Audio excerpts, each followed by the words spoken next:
ചന്തുമോളുടെ അച്ഛൻ അഭിയാണെന്നുള്ള വലിയൊരു രഹസ്യം നവ്യയോട് തുറന്നു പറഞ്ഞതിന് ശേഷം അവൾ ആരോടും, അതായത് അനന്തപുരി തറവാട്ടിലെ ആരോടും തന്നെ നവ്യ ഒന്നും തന്നെ മിണ്ടുന്നില്ലായിരുന്നു കേട്ടോ.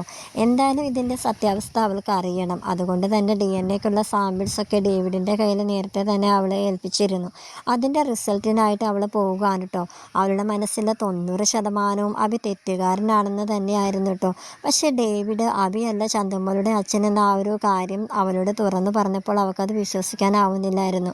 എന്നാൽ അവൾക്ക് ഭയങ്കര സന്തോഷം ഉണ്ടായിരുന്നു. എന്തായാലും ഞാൻ അനന്തപുരി തറവാട്ടിലേക്ക് തിരിച്ചു പോവുകയാണെന്ന് പറഞ്ഞുകൊണ്ട് അവൾ ഡേവിഡിൻ്റെ അടുത്ത് നിന്നും പോവാണ് കേട്ടോ. അങ്ങനെ അഭിയാണെങ്കിൽ നവ്യയുടെ ആ ഒരു വരവും കാത്തിങ്ങനെ ഇരിക്കുകയാണ്. കാരണം അവൾ ഇറങ്ങാൻ നേരത്തേക്ക് അഭി ചോദിച്ചിരുന്നു, നീ ഇത് എവിടേക്കാണ് പോകുന്നതെന്നൊക്കെ ചോദിച്ചിരുന്നു. അപ്പോൾ അവളൊന്നും മിണ്ടാതെയാണ് പോയത്. അങ്ങനെ അഭി ഭയങ്കര ടെൻഷനിൽ ഇരിക്കുകയായിരുന്നു കേട്ടോ. അങ്ങനെ നവ്യ അഭിയെ വന്ന് കെട്ടിപ്പിടിക്കാൻ കേട്ടോ. എന്നിട്ട് ഒരുപാട് സോറിയൊക്കെ പറയുന്നുണ്ട്. അഭി, ഞാൻ നിന്നെ ഒരുപാട് തെറ്റിദ്ധരിച്ചു, നീ എന്നോട് ക്ഷമിക്കണമെന്നൊക്കെ ഇങ്ങനെ പറയാൻ കേട്ടോ. അഭിയാണെങ്കിൽ ആകെ വട്ടടിച്ചിങ്ങനെ ഇരിക്കുകയാണ്.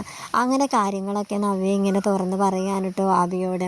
അങ്ങനെ അഭി പറയുകയാണ്, ഞാൻ പറഞ്ഞില്ലേ ആദർശ് അയാൾ തന്നെയാണ് ചന്തുമോളുടെ അച്ഛൻ, നീ എന്തായാലും എന്നെ തെറ്റിദ്ധരിച്ച് കളഞ്ഞല്ലോ എന്നൊക്കെ പറയുകയാണ്. അങ്ങനെ നവ്യ പറയുന്നുണ്ട്, ഒന്ന് ക്ഷമിക്കടാ, ഇനി ഞാൻ ആരെന്തൊക്കെ പറഞ്ഞാലും ഒന്നും വിശ്വസിക്കാനായിട്ട് പോകുന്നില്ല. എന്തായാലും എല്ലാത്തിനുള്ള തെളിവ് ഇപ്പോൾ എൻ്റെ കയ്യിലുണ്ടല്ലോ എന്നൊക്കെ ഇങ്ങനെ നവ്യ പറയാൻ കേട്ടോ അഭിയോട്. അഭിയാണെങ്കിൽ ഈ ഒരു കാര്യം കേട്ടപ്പോൾ തന്നെ ഇതെങ്ങനെ സംഭവിച്ചു, ഈ റിസൾട്ട് മാറിയതെങ്ങാനും ആണോ എന്നൊക്കെ ഇങ്ങനെ സംശയിച്ചിരിക്കാൻ കേട്ടോ. കാരണം ഡേവിഡ് ഇങ്ങനെ ഒരു ഇടയ്ക്ക് കിടന്നൊരു കളി കളിച്ച കാര്യമൊന്നും അഭിക്കറിയില്ല. തന്നെ രക്ഷിക്കാനായിട്ട് ഡേവിഡ് എന്തുകൊണ്ട് ഇങ്ങനെ ഒരു കാര്യം ചെയ്തു എന്നൊക്കെ അഭി ഇങ്ങനെ ചിന്തിച്ച് കൂട്ടുകയാണ് കേട്ടോ. അങ്ങനെ അഭി ഡേവിഡിനെ പോയി കാണുന്നുണ്ട്. അങ്ങനെ ഡേവിഡ് അഭിയോട് കാര്യങ്ങളൊക്കെ തുറന്ന് പറയുകയാണ്, ഞാൻ സത്യം പറഞ്ഞാൽ നവ്യ എനിക്ക് ഏറ്റവും വേണ്ടപ്പെട്ട ഒരു കുട്ടി തന്നെയാണ്. കാരണം ഞങ്ങളുടെ ജ്വല്ലറിയുടെ നല്ലൊരു മോഡലാണ്. ആ കുട്ടി ഇങ്ങനെ തളർന്നിരുന്ന് കഴിഞ്ഞാൽ ഞങ്ങളുടെ ജ്വല്ലറിയെ തന്നെ അത് വളരെ നല്ല രീതിയിൽ ബാധിക്കും. അതുകൊണ്ടാണ് ഞാൻ അങ്ങനെ ഒരു കള്ളം പറഞ്ഞതെന്നാണ് കേട്ടോ ഡേവിഡ് പക്ഷേ അഭിയോട് പറയുന്നത്. എന്നാൽ അഭിയുടെ അച്ഛൻ പറഞ്ഞിട്ടാണ് ഇങ്ങനെ ഒരു കാര്യം താൻ പറഞ്ഞതെന്നുള്ള കാര്യമൊന്നും ഡേവിഡ് അഭിയോട് തുറന്ന് പറയുന്നില്ല കേട്ടോ. അതിന് സമയമായിട്ടില്ല എന്നിങ്ങനെ ഡേവിഡ് ഇങ്ങനെ മനസ്സിലിങ്ങനെ പറയുന്നുണ്ട്. നവ്യാണെങ്കിൽ അമ്മയെ ഫോൺ ചെയ്തിട്ട് പറയുന്നുണ്ട് കേട്ടോ, നിങ്ങൾ എന്തൊക്കെ കള്ളത്തരങ്ങളാണ് എന്നോട് പറഞ്ഞത്. നിങ്ങളുടെ ആദർശപരമാരെ രക്ഷിക്കാനായിട്ട് എല്ലാ കുറ്റവും എൻ്റെ അഭിയുടെ നേരെ ഇട്ട് എന്തൊക്കെയാണ് പറഞ്ഞത്. നിങ്ങളൊരു അമ്മയാണോ? ഞാൻ DNA ടെസ്റ്റിന് കൊടുത്തിരുന്നു, എല്ലാ കാര്യങ്ങളും എനിക്ക് മനസ്സിലായി. അഭിയല്ല ചന്തുമോളുടെ അച്ഛൻ എന്നാണ് ആ DNA ടെസ്റ്റിൽ തെളിഞ്ഞിരിക്കുന്നതെന്ന് ഇങ്ങനെയൊക്കെ പറയാൻ കേട്ടോ. എടി മോളെ, അത് പിന്നെ നിന്നെ ആരെങ്കിലും പറ്റിച്ചതായിരിക്കും എന്നൊക്കെ പറയാണ്.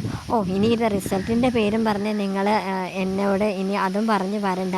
എനിക്ക് ഏറ്റവും വിശ്വസ്തനായ ഒരാളെ കൊണ്ട് തന്നെയാണ് ഞാൻ എല്ലാ കാര്യങ്ങളും ചെയ്യിപ്പിച്ചത് എന്നൊക്കെ പറയാൻ കേട്ടോ. അങ്ങനെ അവൾ അമ്മയോട് ഇങ്ങനെ തർക്കിച്ച് ഫോൺ കട്ട് ചെയ്യുകയാണ് കേട്ടോ. അങ്ങനെ അവൾ നേരെ AN ജ്വല്ലറിയിലേക്ക് പിന്നെ മോഡലിങ്ങിന് വേണ്ടിയിട്ട് പിന്നെ ഒരുങ്ങി ഇങ്ങനെ പോകുന്നതായിട്ട് കാണിക്കാൻ കേട്ടോ. അങ്ങനെ അഭിയാണെങ്കിൽ ഭയങ്കര സന്തോഷത്തോടെ നവ്യയോട് പറയുന്നുണ്ട്, നീ ഇന്ന് വളരെ സുന്ദരിയായിരിക്കുന്നു എന്നൊക്കെ ഇങ്ങനെ നവ്യയോട് പറയാൻ കേട്ടോ. അപ്പോൾ നവ്യ പറയുന്നുണ്ട്, എന്തായാലും ഞാനിപ്പോൾ ഭയങ്കര ഹാപ്പിയാണ്, ഇനി മുതൽ അങ്ങനെ തന്നെ ആയിരിക്കും, അതുകൊണ്ട് എനിക്കിതിൽ സൗന്ദര്യമൊക്കെ കൂടിവിടാന്നൊക്കെ ഇങ്ങനെ നവ്യ പറയാൻ കേട്ടോ. അങ്ങനെ നവ്യ പോയതിന് ശേഷം അഭി പറയുന്നുണ്ട്, എന്നാലും ആ ഡേവിഡ് സാർ എന്നെ രക്ഷിച്ചത് കൊണ്ട് ഭാഗ്യം, അല്ലായിരുന്നെങ്കിൽ ഇവളിപ്പോൾ എൻ്റെ നേരെ ഭദ്രകാളി തുള്ളിയേനെ, ഞാനിപ്പോൾ ജീവനോട് പോലും ഉണ്ടാവുന്ന സംശയമായിരുന്നു എന്നൊക്കെ ഇങ്ങനെ അഭി ഇങ്ങനെ പറഞ്ഞുകൊണ്ട് ഇങ്ങനെ നിൽക്കുകയാണ് കേട്ടോ. കനകയാണെങ്കിൽ നയനെ വിളിച്ച് പറയുന്നുണ്ട്, മോളെ നവ്യ മോൾ ഇപ്പോൾ എന്നെ വിളിച്ചിരുന്നു, DNA ടെസ്റ്റ് അവൾ കൊടുത്തിരുന്നു, അഭിയല്ല ചന്തുമോളുടെ അച്ഛൻ എന്ന DNA ടെസ്റ്റിൽ തെളിഞ്ഞെന്നൊക്കെ അവൾ പറയുന്നതെന്നൊക്കെ ഇങ്ങനെ പറയാൻ കേട്ടോ.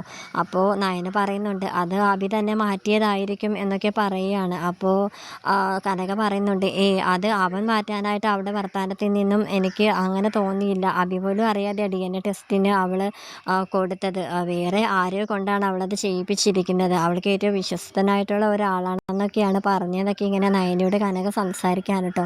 എന്തായാലും അങ്ങനെ തെളിഞ്ഞത് എന്തായാലും നന്നായി. അവൻ ഏത് വിധത്തിലും കള്ളത്തരമാണെന്ന് ഇന്നല്ലെങ്കിൽ നാളെ നവ്യേച്ചി മനസ്സിലാകും. ഇപ്പോൾ നമുക്കൊരാശ്വാസം ആയി. ഇനി എന്തായാലും ചേച്ചി എടുത്തു ചാടി അബദ്ധമൊന്നും കാണിക്കില്ലല്ലോ, എന്തായാലും ഇപ്പോൾ ഒരു സമാധാനം ഉണ്ടല്ലോ എന്നൊക്കെ ഇങ്ങനെ നയന പറയുകയാണ്. ഇനി ഇതിൻ്റെ പേരിൽ അമ്മ ചേച്ചിയായിട്ട് തർക്കിക്കാനൊന്നും പോകണ്ടെന്നൊക്കെ ഇങ്ങനെ നയന അമ്മയോട് പറയാൻ കേട്ടോ, കനകയോട് പറയാൻ കേട്ടോ.